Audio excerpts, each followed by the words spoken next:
From rappers throwing hands to an interviewer almost getting killed, these are the most heated rapper interviews of all time. Starting with New Jersey rapper Skinny from the 9 almost having to throw hands with an interviewer who kept disrespecting him during this interview. Cheese is normal. No. Hey! Security. Chill.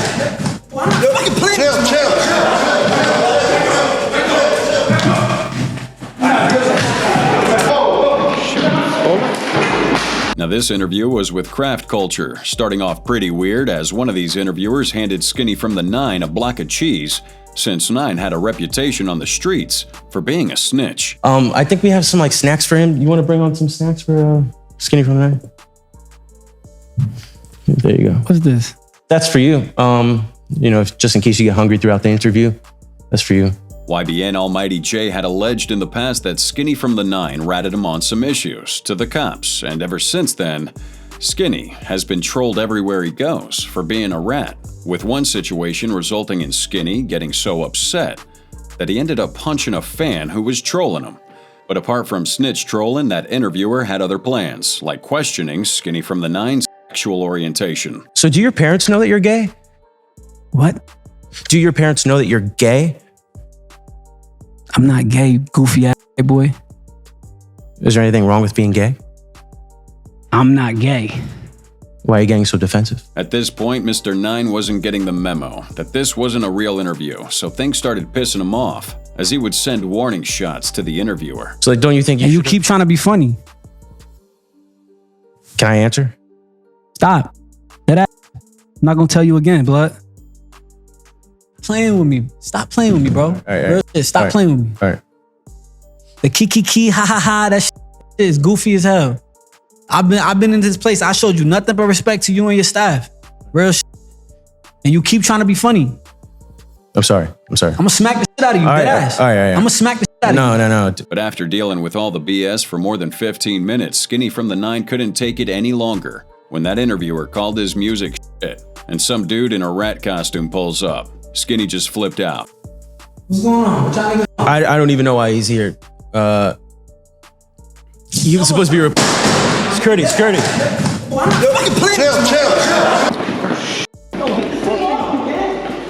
While security dragged him out, Skinny from the 9's burner dropped out from his hoodie. But in the end, security stepped in and nobody got hurt. Unlike this next situation, where two rappers had to throw hands in this heated interview. I'm talking about the time California rappers Lil Kelpy and Almighty Suspect get invited to No Jumper for an interview, but end up in a fight. At the start of it, Adam22 questions Kelpy about his former YouTube program, and the cops pulling over to his home with a search warrant. And your house. But they were suspicious of you. Yeah, they were trying to say that I was drug dealing or something like that. Okay. But you don't have a case as a result of this? Nah, I never heard back from him, honestly. But then things took a dark turn when Adam asked Almighty Suspect for his opinion on Kelpy wearing a dollar chain and a fur coat like a pimp. On a prior interview he had done with Soft White Underbelly. In his head, oh, this is what pimps is supposed to look like. I got my little dollar sign chain, my little fur I got coat. 2 of them. To get everybody to understand. Yeah, because you pulled up in a pimp costume. And basically it all escalated from there, with both rappers poking each other until they started throwing hands. Boy, out of here, I ain't never nigga. seen no bitches. Who are you? I'm Lil Kelpy. No one knows Kelpy the you. pimp. Kelpy the motherfucking Kelpy the pimp. clown. You Fuck ain't outta gotta here. know who I am, Fuck bro. out of here. Ben Franklin knows who I am. Out of here. He knows who the I am. I'm You getting said money what? every day. I said You Ben said- Franklin knows who the fuck I am, bitch. Who you calling a Ben bitch, Franklin. though? I'm calling you a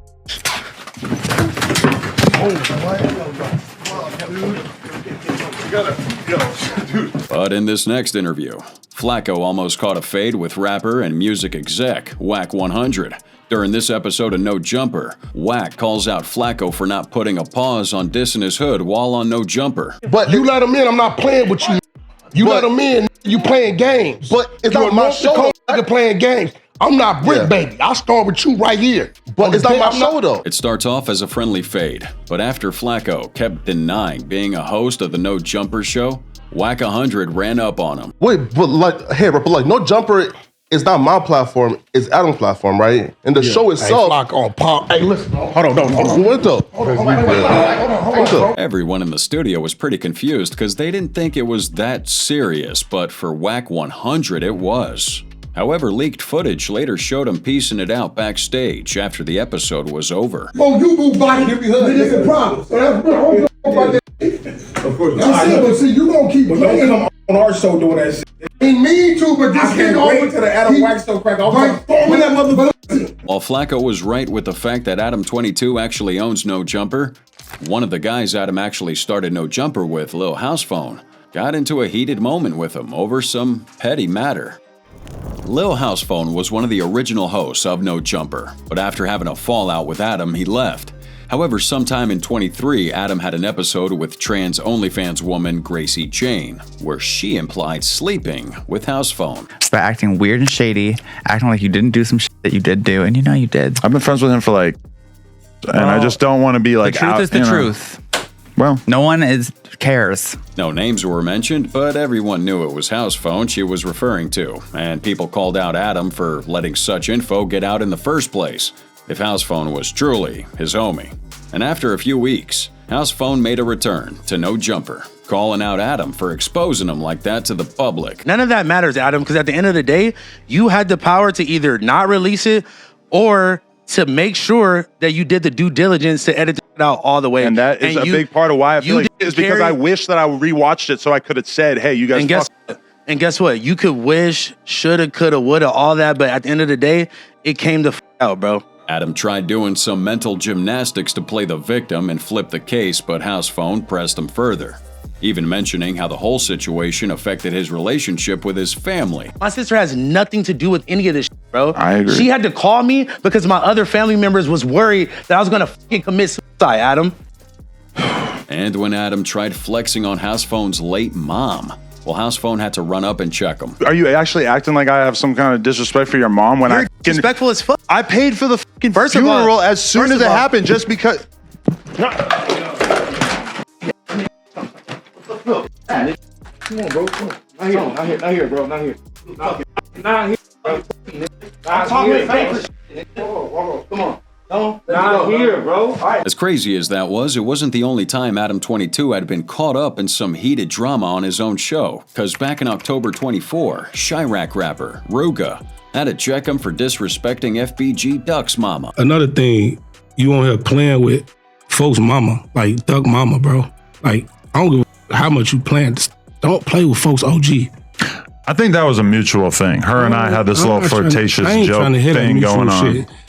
I mean, have you seen the interview? She's around with me like that, calling me handsome and all this. Ruga accuses Adam of making fun of Wooski after Adam previously joked about Wooski's trauma for being shot in the head. You play with Wooski, bro. Like, just hear me out. We talk. I don't care if y'all talk. That ain't that. I got a personal problem with it because it's the principle of you playing with him about him getting shot in the head. That ain't no joke. For sure, Wooski should have thought about that before he started talking shit. Because when you start doing battle in hip hop, you're gonna use whatever you got about you to talk shit. Ruga's frustration grew as Adam brushed off the seriousness of his comments and dismissed the rapper's complaints like they were nothing. And realizing the situation was spiraling out of control, Adam did this. You don't get to tell me to shut the up on my podcast. This is my podcast that you were very upset. When I told you you weren't invited on this podcast, you were very upset. Remo now. If you want to keep talking tough, because nobody is interested in hearing you talk like that. He want to motherfucking leave because he's scared. Let's bring it back. If you want me to take you serious, let's bring it back in a little bit. Let me talk to you. For sure. You're going to have to be polite if you want to stay on this podcast. Security stepped in, trying to force Ruga out more than once. But Ruga stood firm, making it clear the guards better think twice before trying to put their hands on him. You got a soft-ass security. We're not, on my son. That's crazy. He's soft as hell. Get out of here. We can run the fade. We can run the fade. Don't do that. Hey, look. Come on, y'all. No. Everybody chill out. Put your foot down. We can run the fade. Come on. Another one coming close to throwing hands with Adam would be Sauce Walka, pulling up to the No Jumper studio holding a cup. And Adam would take this opportunity to make a comment that didn't sit well with Sauce. You saved me some money because I was going to crack a pint with you. Hold on. Let's take this to the fans. That comment is exactly why your ain't got the interview in this many years. This man had the audacity to say with his other white friend, maybe if I could just buy him a pint of codeine, come on here and get him my head. So you thought I was going to K-roll you? Because I was going to. That was definitely the plan. Adam's joke about buying Sauce a pint of lean to do an interview made it seem like Sauce was just some roadside junkie. And Sauce couldn't let that slide, so he clapped back. Well, I'm not a dope. You got more money than him. I'm not a dope. I'm sure I got more money than him. Hey, look, the money. Hold on, listen. The money that Adam had to make to use a black man's penis, I had to make that money 14 times. Using your own penis. Using my own. I got videos on my phone of you. I know you do. I got hella videos. I'm pretty sure we be sitting around between the homies. We all be watching you fuck. We be watching you fuck the man. At the end of the day, it was all jokes on their side, but things weren't so funny when one of the hosts of The Breakfast Show, Angela Yee, tried denying ever getting thirsty for Gucci Mane. It all starts in 2010, where Angela seemed to be flirting with Gucci on her Lip Service podcast. Yeah, ain't nobody never took nothing from me. I just took something, you didn't even feel it. You can take it. Can you take it? Oh my God. I'm sure. You know what they say about little girls, especially Asian ones? Fat. Is that what they say? What they say? I was gonna say deep. Do you like women that come up to you and are aggressive? Oh no, I do.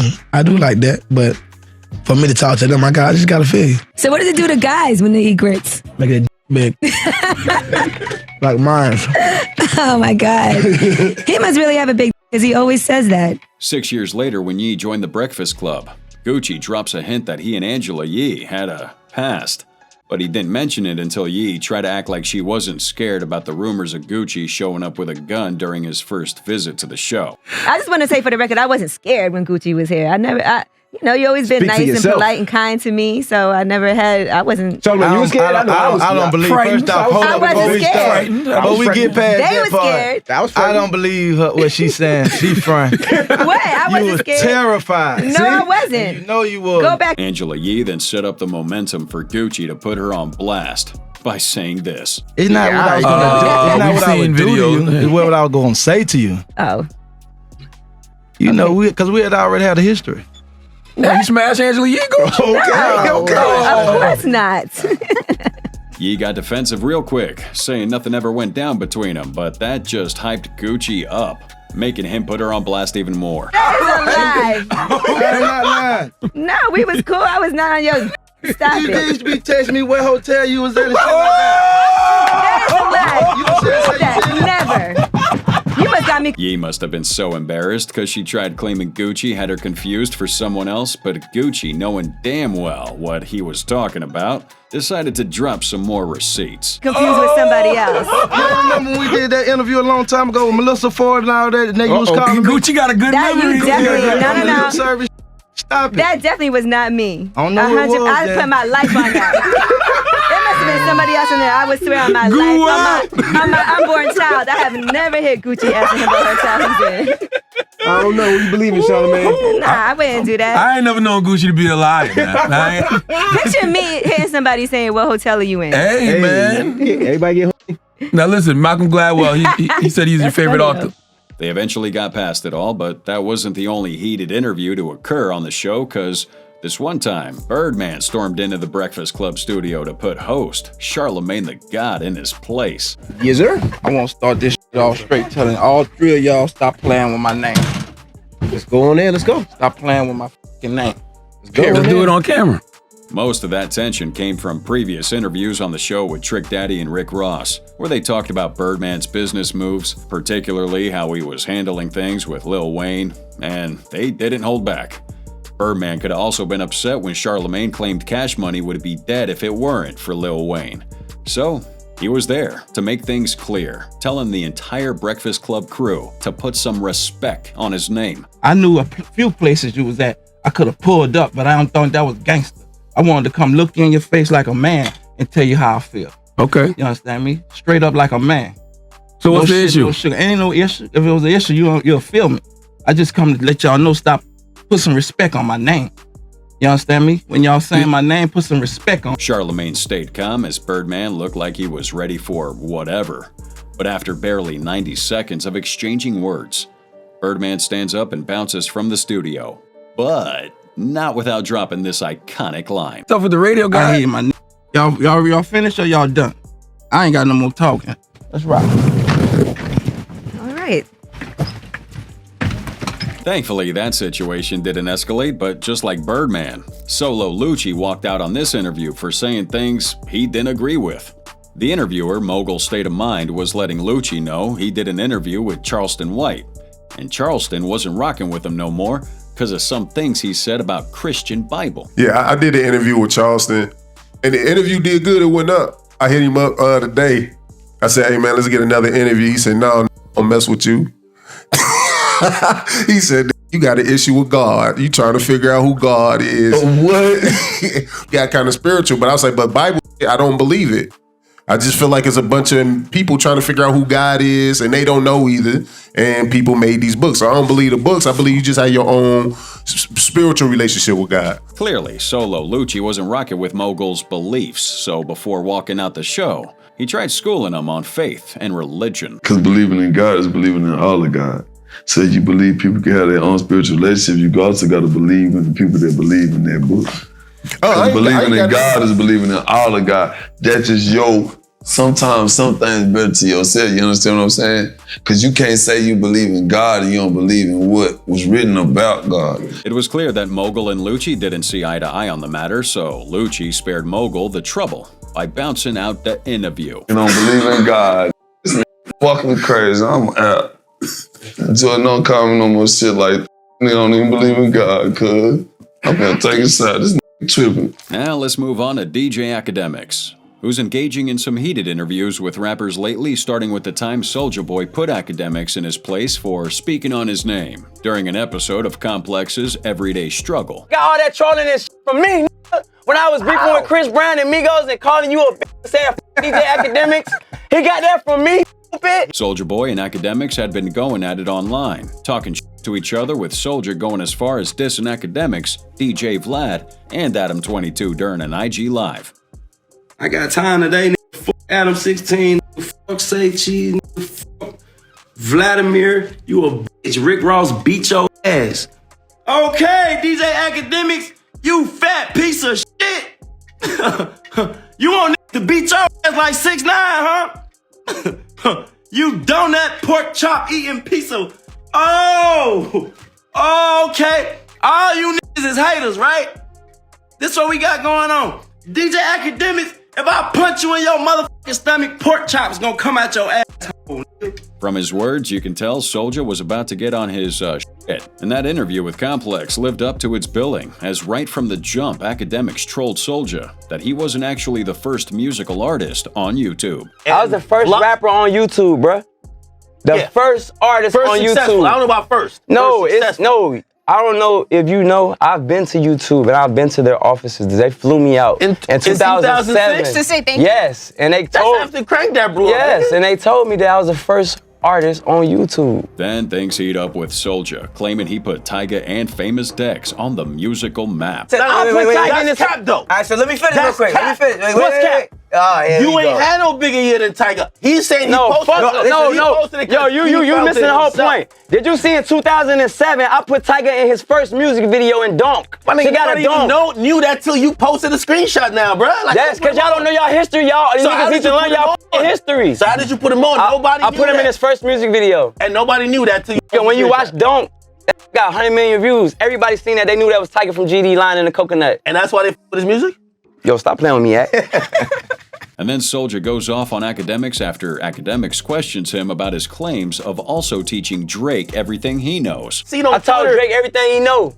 How? They said the he took from you took from Shorty Low. Yo, you sound retarded. He rapped it in 2005. Pull it up. No, it's a different line. It's a whole different line, bro. It's the same cadence. No, the it's a same different type line. of thing. I don't give a... He What's didn't up? take that What's line, that hand but he didn't take that line from Shorty Low. He took it from Soulja Boy. How you know he take it from Shorty Low? Because he told me, stupid So why fool. you ain't give credit to Shorty Low? Why I'm gonna give credit to Shorty Shorty Low when that was my line? So Shorty Low put you... But no, he said that was before my he line. put It was you a on. custom created line. It He wasn't put you word on. for God rest word. that, by the way, but he put you Man, on. yo, you just typing, you a hater. That's not a hater. You a I'm fucking trying hater. to You fact try to check pull some up, shit. and you fat as and nigga, shut the fuck up, man. Yeah, now how you put him on? I want to know how you put him on. I put who on? How you put Drake on? I didn't say I put Drake on. Eventually, it ended without them throwing hands, because it did seem like things were gonna head that way. Same way Louisiana rapper Gravedigger Quez almost threw hands with 607 Unk after Unk kept bringing up the fact that Quez murdered his own cuz. It all starts off with Quez going viral after his mom scolded him on TikTok Live for killing his own cousin and laughing about it to his followers. Killed them cause you tried it, cause you had to kill them. What? That ain't shit. You so own ugly. You think that's something cool. That's why your life like it is now.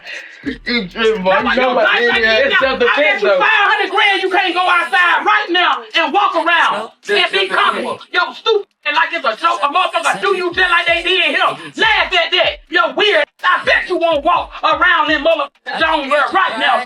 You have to be a pushed up motherfucker.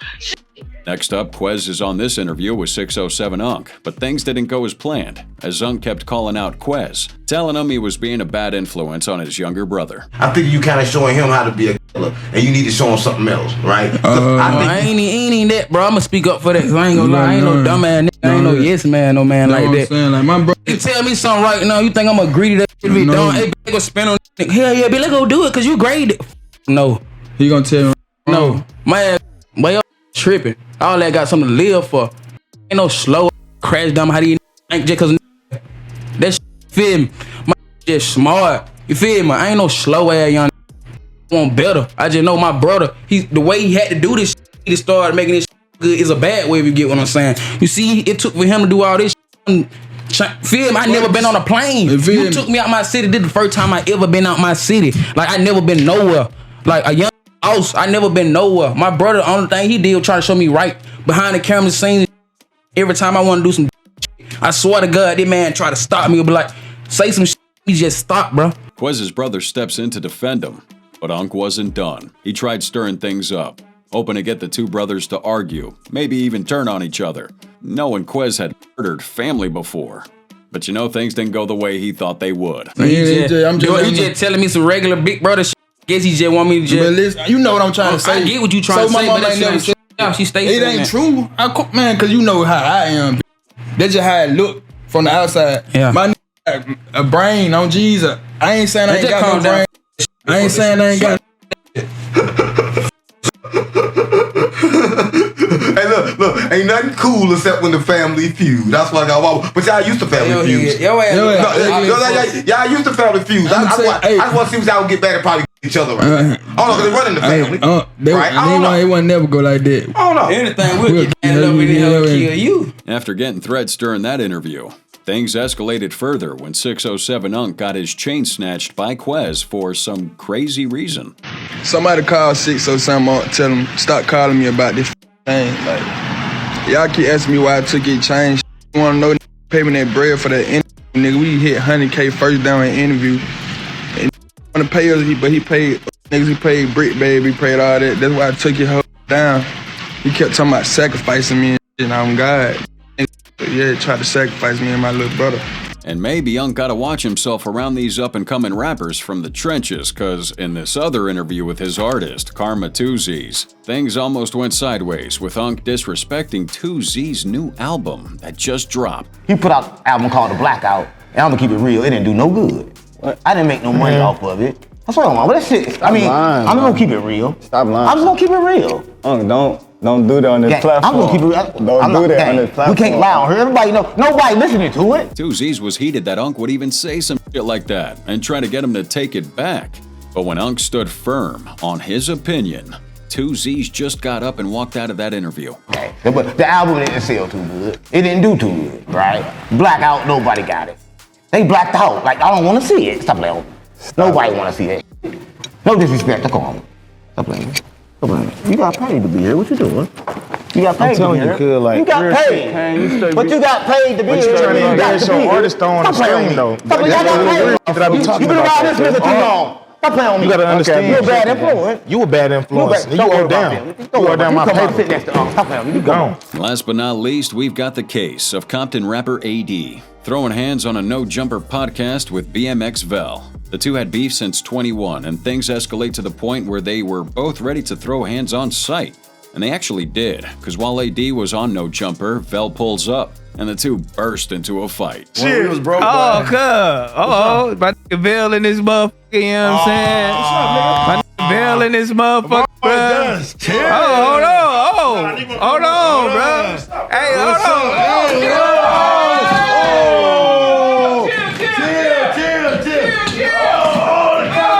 Some say that fight was staged, and so was that entire beef, but these videos shown on your screen right now are as real as it gets, so please click on one right now and check it out. We'll see you there.